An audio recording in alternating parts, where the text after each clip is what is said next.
أعوذ بالله من الشيطان الرجيم. بسم الله الرحمن الرحيم. ألم تر كيف فعل ربك بأصحاب الفيل؟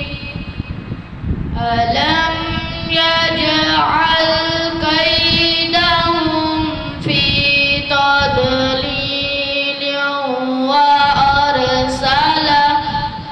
وأرسل عليهم طيرا أبابيل ترميهم بحجارة من سجيل فجعلهم كعصف مأكول. صدق الله